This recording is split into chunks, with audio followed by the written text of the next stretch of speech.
오늘 성경 말씀은 사도행전 28장 11절부터 22절에 있는 말씀입니다. 사도행전 마지막 장 28장 11절부터 22절에 있는 말씀.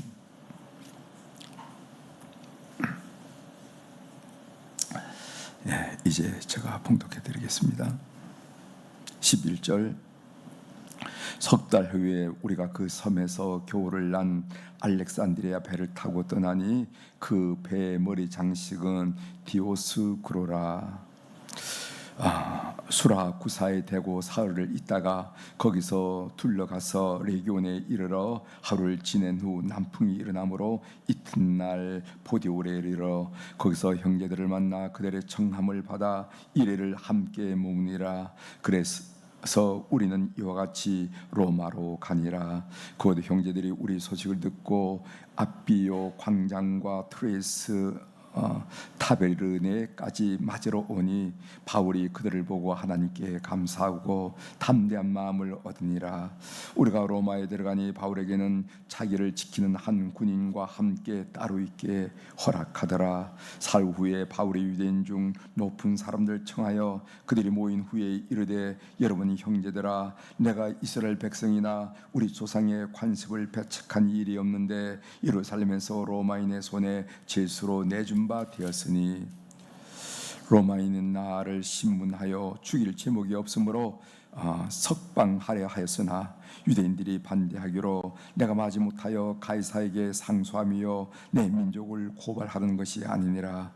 이러므로 너희를 보고 함께 이야기하려고 청하였으니 이스라엘의 소망으로 말미암아 내가 이 쇠사슬에 매인 바 되었노라. 그들이 이르되, 우리가 유대에서 내게 대한 편지도 받은 일이 없고 또 형제 중 누가 와서 내게 대하여 좋지 못한 것을 전하든지 이야기한 일도 없느니라. 이에 우리가 너의 사상이 어떠한가 듣고자 하니 이 파에 대해서는 어디서든지 반대를 받는 줄 알기 때문이라 하더라. 아멘. 22절까지 함께 읽었습니다.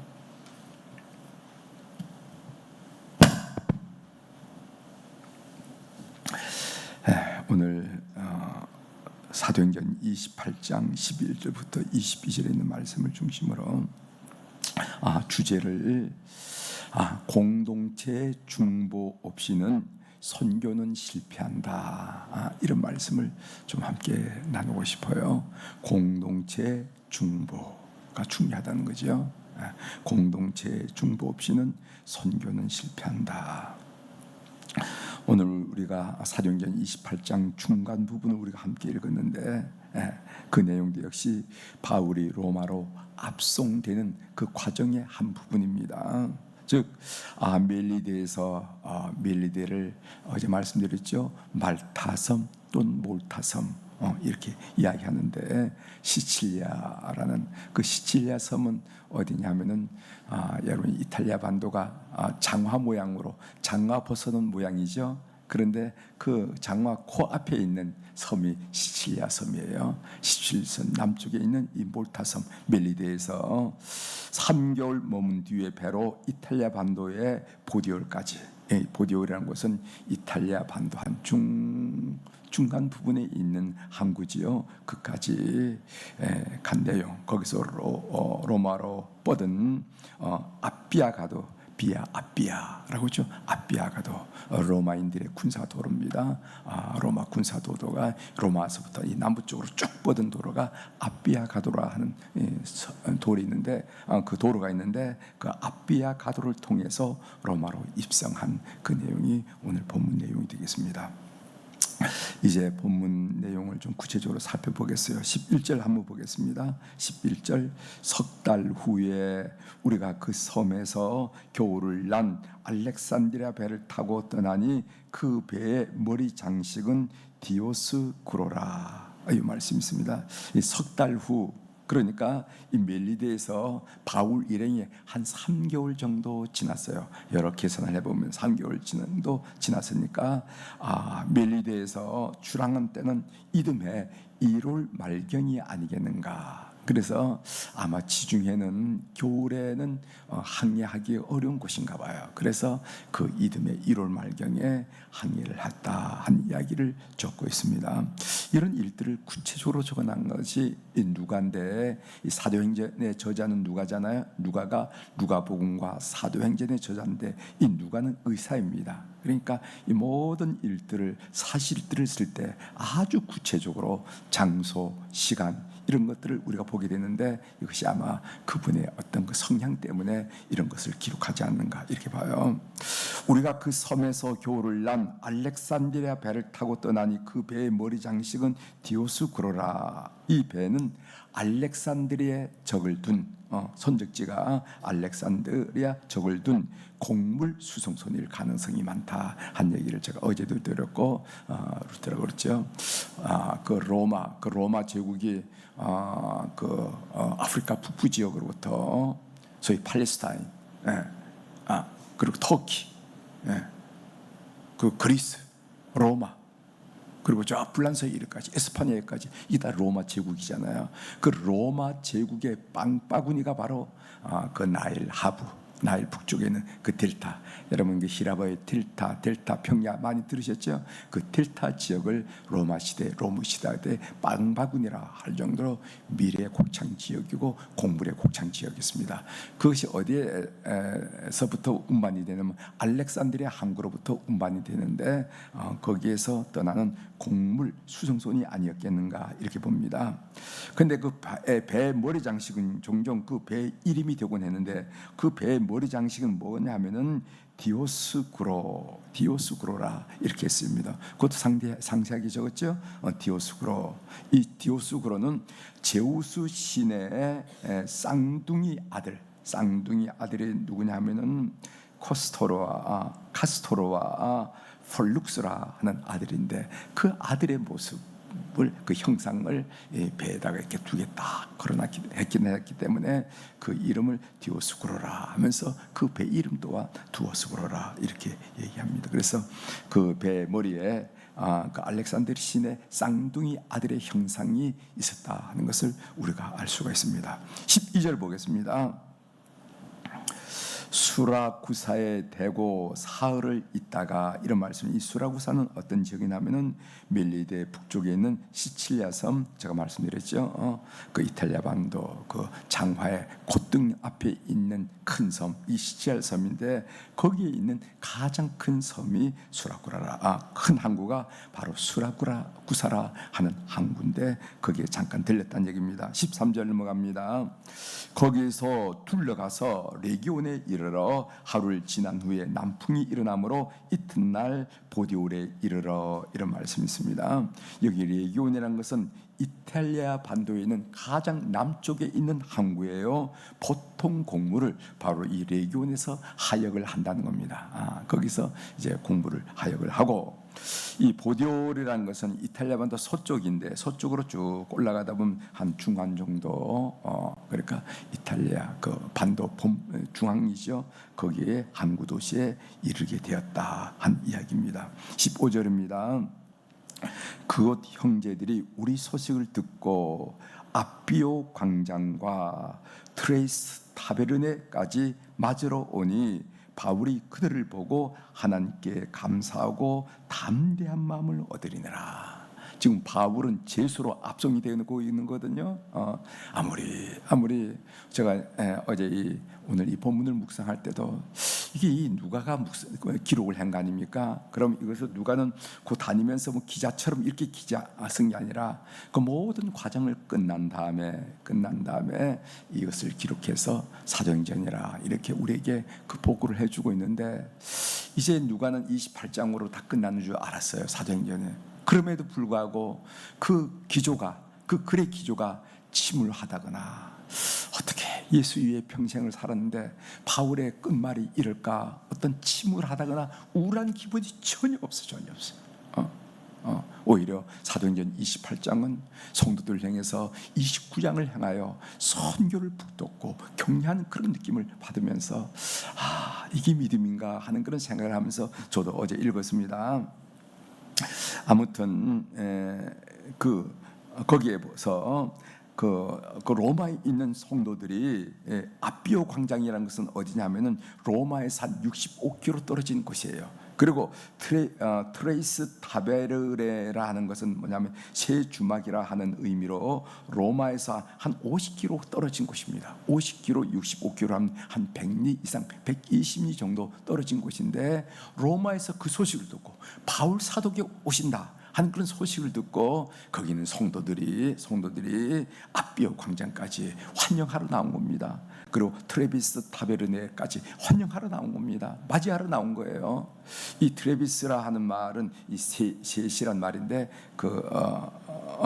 트레이스 타베르네 이런 것은 새 주막이 있는 장소. 이러니까 요즘에 우리나라도 우리 옆에 말죽거리라는 거 있잖아요. 말죽거리. 한양 도성에 들어가기 전에 참 남도에서 올라온 말을 타고 온 사람들이 하루 정도 쉬어서 말도 쉬고 사람도 쉬고 이렇게 해서 한양으로 입성하는 것처럼, 또 한양으로부터 저 아래 나갈 때 여기서 하루 정도 하고 치면서 막을 든든히 먹이고 이렇게 그 남도를 향해서 출발하는 것처럼, 이 바로 그 지른 지역 트레이스 타베르네라 하는 곳은 그런 지역이에요.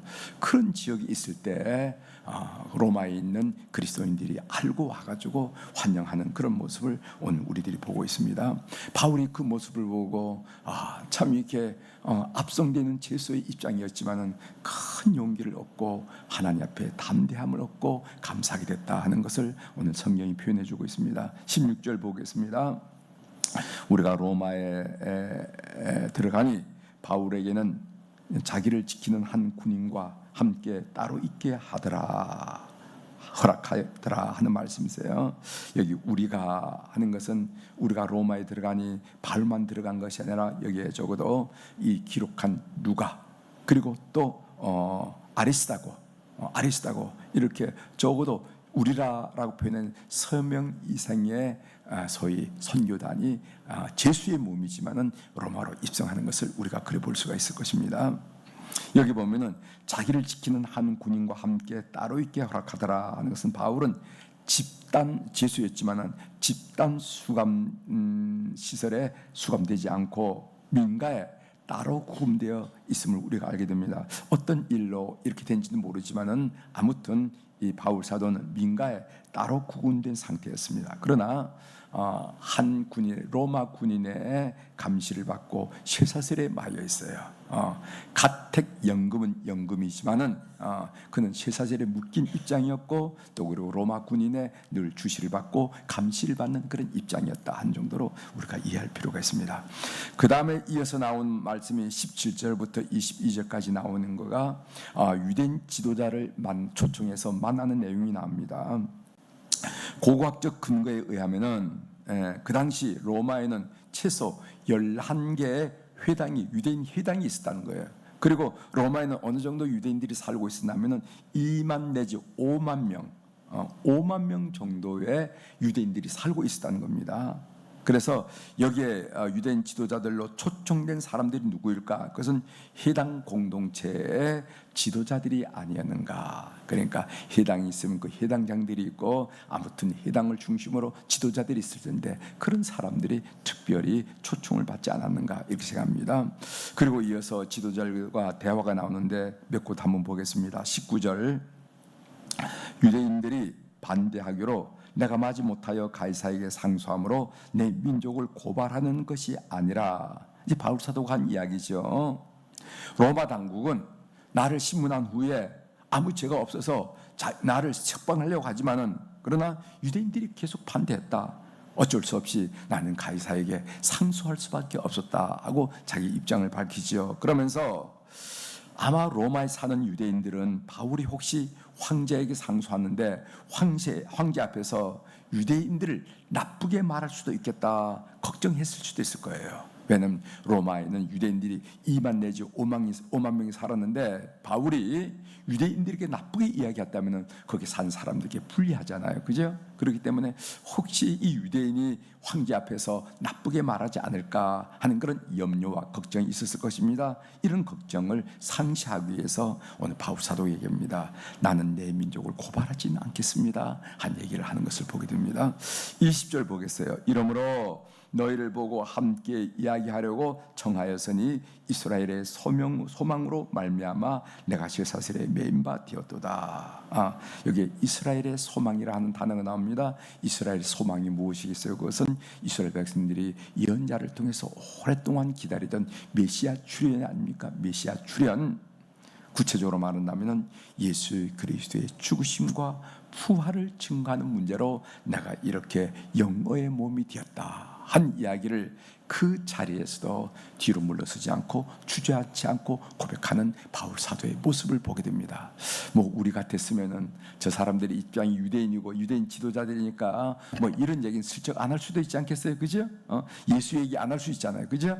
관계를 위해서 그런 얘기 안 할 수 있지만은, 그러나 바울 사도는 영어의 몸인데도 불구하고 본인의 예수 그리스도의 죽으심과 부활을 증거하면서 예수님이 우리 민족이 그렇게 소망하던 이스라엘의 소망이신 메시아이라 하는 얘기를 아주 분명하게 선포하는 것을 우리들이 보게 됩니다. 오늘 이 하나님의 음성 듣기로 제가 이 본문을 읽고 묵상하는 가운데 특별히 생각되어진 점이 이 공동체에 관한 문제입니다. 공동체. 오늘 본문에 읽어보면은 소위 이 그리스도인 공동체에 관한 말씀이 몇 구절 나와요. 제가 여러분들에게 인용해드리겠습니다. 한번 보겠어요. 15절. 그곳 형제들이 우리 소식을 듣고 아비오 광장과 트레이스 타베르네까지 맞으러 오니 바울이 그들을 보고 하나님께 감사하고 담대한 마음을 얻으니라, 이런 말씀이 있어요. 그 형제들이라는 것은 어떤 형제들 말하냐면 로마에 있는 그리스도인 공동체를 말합니다. 제가 조금 전에 말씀드렸지만 이 로마에 있는 그리스도인이 어떻게 소식을 들은지는 모르지만은 120리길인데 내려와가지고 그 아비오 광장에서 트레이스 타베르네 그까지 와가지고 이 바울을 환영하고 맞이하는 모습을 우리가 본다는 겁니다. 그래서 형제들이라 하는 단어조차도 우리가 공동체에 관련된 단어죠. 우리가 성도들을 부를 때 형제님, 자매님, 여기 의미하는 것은 공동체를 얘기하는 거예요. 그리고 우리 소식을 들었다. 여기 우리라는 것은 오늘 제수로 앞성되어 있는 바울 사도, 아리스다고, 오늘 이것을 기록하고 있는 누가, 이렇게 최소한 3명 이상의 공동체를 의미한다는 것입니다. 16절. 우리가 로마에 들어가니 바울에게는 자기를 지키는 한 군인과 함께 따로 있게 허락하였더라. 여기 우리라 하는 단어도 공동체를 의미하는 단어죠. 그런데 여기 이제 바울 사도가 이 로마에서 가택연금을 받는데, 이것은 나라가 내는 게 아니라 거기는 2년, 거기서 2년 동안 머무르게 됩니다. 이 바울 사도가 로마에서 2년 동안 머무르게 되게 되는데, 그리고 나중에 순교를 당하는데, 그 2년 동안 집세와 적어도 3명 이상을 뭘 먹고 살아야 될 거 아닙니까? 이런 것들을 누가 감당했느냐면은 로마에 있는 그리스도인 공동체가 감당했어요. 여러분, 뭐 이 바울 사도가 선교한다고 날마다 하늘에서 뭐가 이렇게 수표가 떨어지는 게 아니죠, 그죠? 누군가가 먹여주고 누군가 숙식을 제공해야 되지 않겠습니까? 근데 그걸 누가 감당했냐면 로마의 크지 않은 작은 그리스도인 공동체가 그 2년 동안 집세를 꼬박꼬박 냈고, 또 뿐만 아니라 그들의 일행들을 먹을 수 있는 식사 모든 일들을 제공했던 것을 성경에 나타나지 않았지만은 우리 형제, 우리 자매, 그런 고백 속에서 우리가 읽을 수가 있습니다. 여기 생명의 삶에 나오는 이야기인데 그 윌리엄 윌버포스 이야기가 나왔어요. 여러분이 잘 알다시피 윌리엄 윌버포스는 어떤 인물인지, 그 영국의 노예 해방법을 통과시킨 사람이 아니겠어요? 이 사람이 그 당시에 그 영국의 국가 수입의 3분의 1이 노예 무역이었습니다.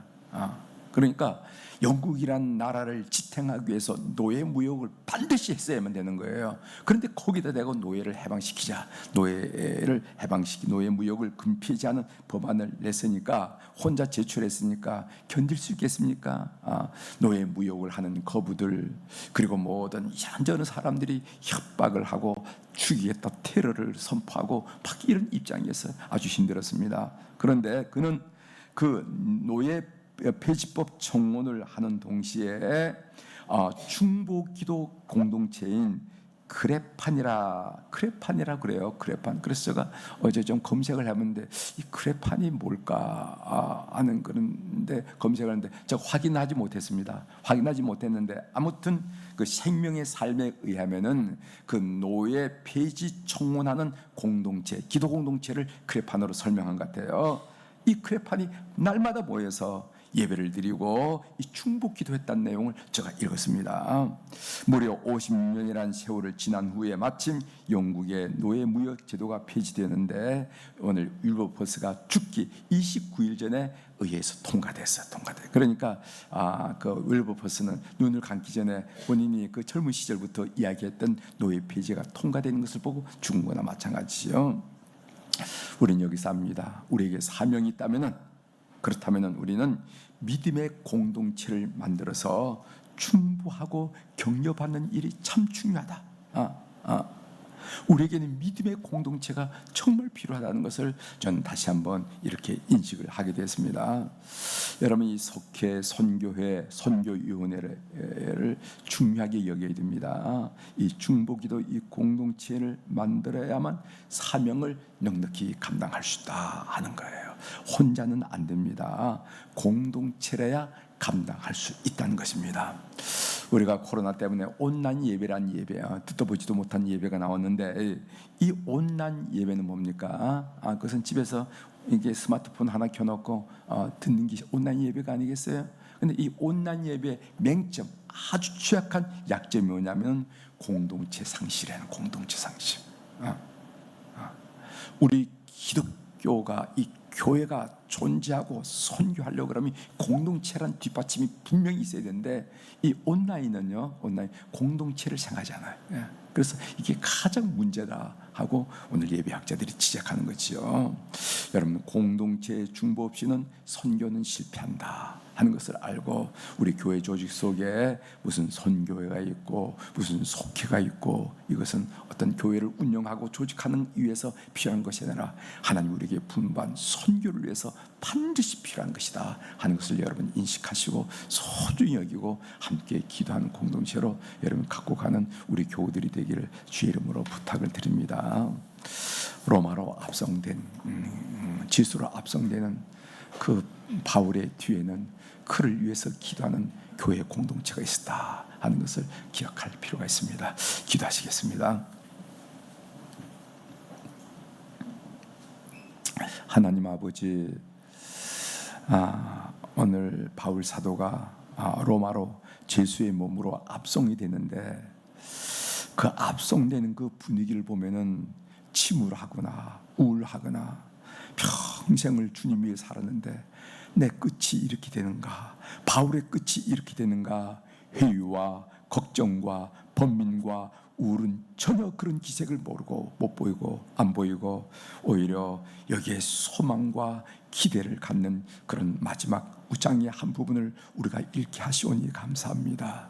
그리고 또 우리 그리스도인의 공동체에 대해서 다시 한번 생각할 기회를 주셔서 하나님 감사합니다.